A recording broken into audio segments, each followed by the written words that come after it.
Assalamualaikum warahmatullahi wabarakatuh. Alhamdulillahi rabbil alamin. Allahumma salli ala sayyidina Muhammad wa ala ali sayyidina Muhammad.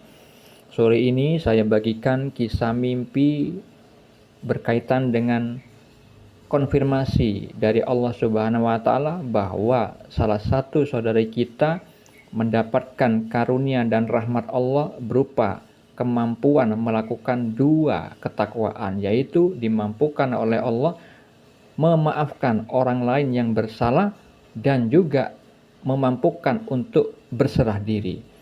Sebutlah namanya Fulan, namanya bukan nama yang sebenarnya. Fulan bermimpi memiliki kendaraan motor, motornya dia itu ditaruh di luar rumah. Ketika Fulan mengambil kunci motornya, kemudian Fulan mau naik motornya itu sambil mengatakan di dalam hatinya, "Lah, ini mah bukan motor saya, tapi kuncinya bisa masuk." Terus motornya itu dilihat spakbornya bagian depan nggak ada. Maksudnya adalah Fulan itu merasa itu bukan motornya karena ada sesuatu hal yang hilang, ya, tentang bagian dari motornya itu. Kemudian tiba-tiba ada dua orang anak muda melewati Fulan. Orang itu tidak dikenal, sambil melihat ke arah motor tersebut dan mengatakan kepada temannya, "Kalau gini kan saya dapat banyak untungnya, sudah dapat spakbor, dapat motor bagus juga." Akhirnya Fulan berkata kepada anak muda itu, "Kamu yang nuker motor saya ya?" Dia pun langsung lari. Nah, maksudnya pemuda itu langsung lari. Fulan mengejar pemuda itu. Akhirnya pemuda itu tertangkap oleh si Fulan dan pemuda itu meminta maaf pada Fulan dengan mengatakan mau mengembalikan motor yang dia tukar. Akhirnya Fulan mengatakan kepada pemuda itu, "Tunggu dulu ya di luar rumah, saya mau ke dalam rumah dulu." Akhirnya dua pemuda itu menunggu di luar rumah si Fulan. Fulan lama berada di dalam rumahnya bersama keluarganya. Kemudian keluarga si Fulan mengatakan, "Udah sonolan, jangan lama-lama di dalam rumah kalau mau nuker motor mah. Nanti yang ada orangnya pada kabur." Fulan menanggapi perkataan keluarganya itu dengan sikap tenang. Di batin si Fulan itu berkata, "Kalau masih milik saya pasti nggak bakal hilang. Semua itu atas kehendak Allah." Lalu Fulan keluar dari rumahnya. Dua pemuda itu masih menunggu di luar rumah si Fulan. Dan Fulan bersama kedua pemuda itu berjalan menuju tempat di mana motor itu akan diambil. Di batin Fulan sekilas mengatakan, "Ini dua orang pemuda, dua orang anak muda, dan saya cuma sendirian. Kalau dia niat jahat ke saya, pasti saya kalah." Maksudnya Fulan itu khawatir kalau misalkan dua pemuda itu akan mengeroyok si Fulan yang seorang diri. Nah, kemudian di dalam hati si Fulan juga mengatakan, "Tapi saya kembalikan ke Allah. Ini skenario Allah, saya tidak takut karena saya bersama Allah." Kemudian Fulan terbangun dari tidurnya. Lalu apa takwil mimpi atau makna mimpinya? Mimpi tersebut tergolong dari mimpi yang baik, petunjuk dari Allah yang memberitahukan bahwa Fulan itu dikaruniai dan dirahmati, ditolong oleh Allah berupa kemampuan memaafkan orang yang bersalah. Orang yang telah berbuat buruk kepada Fulan menukar motor si Fulan, tapi Fulan tidak membalasnya dengan perbuatan menghukum dengan cara yang jahat. Nah, tetapi Fulan hanya meminta hak motornya itu supaya dikembalikan. Dan Fulan juga diberitahu bahwa Fulan itu dimampukan oleh Allah berserah diri. Berserah diri itu berislam. Yang mana dua perbuatan itu adalah anjuran Allah berkaitan dengan firman Allah di dalam Al-Quran.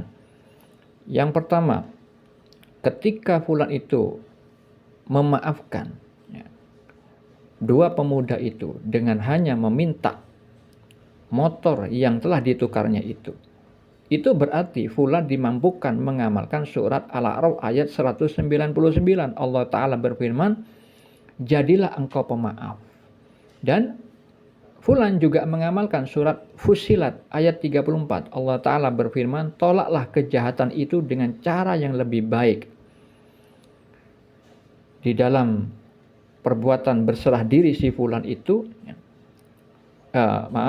ketika perbuatan tidak membalas dengan kejahatan yang dilakukan oleh fulan itu dinampakkan pada visual mimpi itu ketika fulan mendapati dua pemuda yang melakukan keburukan itu, kemudian fulan tidak membalas dengan keburukan dengan menghukum, membabi buta, misalkan memukul, marah kepada dua pemuda itu, tidak. Fulan hanya meminta motor milik dia itu dikembalikan. Yang kedua, fulan dimampukan oleh Allah berserah diri itu ditampakkan pada visual ketika fulan bersama keluarganya di dalam rumah. Kemudian fulan itu diberi nasihat oleh keluarganya untuk keluar ke rumahnya agar orang pemuda yang telah berbuat kejahatan itu dikhawatirkan kabur. Maka fulan menanggapinya dengan tenang, dengan batinnya berkata, kalau masih milik saya pasti nggak bakal hilang, semua itu atas kehendak Allah. Dan juga perbuatan berserah diri si fulan ditunjukkan ketika fulan itu merasa kekhawatiran bahwa ada kemungkinan dua orang itu bisa jadi berbuat jahat mengeroyok si fulan seorang diri. Maka fulan berkata di dalam hatinya, tapi saya kembalikan ke Allah, ini skenario Allah, saya tidak takut karena saya bersama Allah. Nah, anjuran seperti itulah, maksudnya sikap seperti itulah yang menampakkan tentang karunia dan rahmat dari Allah bahwa fulan itu dimampukan berserah diri. Yang mana kemampuan berserah diri itu adalah anjuran dari Allah Subhanahu wa Ta'ala di dalam Al-Quran pada surat Al-Hajj ayat 34. Allah Ta'ala berfirman, karena itu berserah dirilah kamu kepadanya dan berilah kabar gembira kepada orang-orang yang tunduk patuh kepada Allah. Di dalam surat An-Nisa ayat 125 Allah Ta'ala berfirman, dan siapakah yang lebih baik agamanya daripada orang yang dengan ikhlas berserah diri kepada Allah, sedang dia mengerjakan kebaikan dan mengikuti agama Ibrahim yang lurus, dan Allah telah memilih Ibrahim menjadi kesayangannya. Itulah takwil mimpi atau makna mimpi yang dalam misi fulan, yaitu pemberitahuan dari Allah bahwa fulan itu dikaruniai, diberi, dirahmati, ditolong oleh Allah, mampu berbuat ketakwaan, yaitu tidak membalas dengan keburukan kepada orang yang telah berbuat jahat kepadanya, dan juga fulan dimampukan berserah diri, bertawakal kepada Allah. Bagi siapa saja yang belum pernah mendapatkan mimpi bagian kenabian seperti yang disabdakan Nabi di dalam hadis riwayat Bukhari dan Muslim, mimpi seorang mukmin adalah satu dari 46 bagian kenabian. Jika orang tidak pernah mengalami mimpi bagian kenabian, maka saya sarankan jagalah ibadah yang Allah wajibkan dan menambahi perbanyak sholawat ya Sayyidi ya Rasulullah, yang artinya wahai pemimpin, wahai Rasulullah. Dilakukan setiap hari minimal 30 menit dalam keadaan bersuci. Kalau misalkan perempuan dalam keadaan haid, boleh tetap membaca sholawat itu dengan menghadap kiblat, tetap menutup mukena, menutup aurat, bisa dengan mukena, bisa dengan pakaian yang lain, menghadap kiblat dalam keadaan suci, dan dilakukan selama 40 hari berturut-turut. Biasanya itu akan mendapatkan mimpi bagian kenabian. Perlu diketahui di dalam hadis riwayat Muslim itu mimpi ada 3 macam, yaitu mimpi yang baik datangnya dari Allah, mimpi menyedihkan dari setan, dan mimpi yang terjadi karena pikiran di saat terjaga. Untuk mengetahui dalil lain yang berkaitan dengan mimpi, Anda bisa baca pada deskripsi di video ini. Semoga kisah mimpi yang dalam misi fulan dan juga takwilan yang saya tadi katakan bisa bermanfaat. Assalamualaikum warahmatullahi wabarakatuh.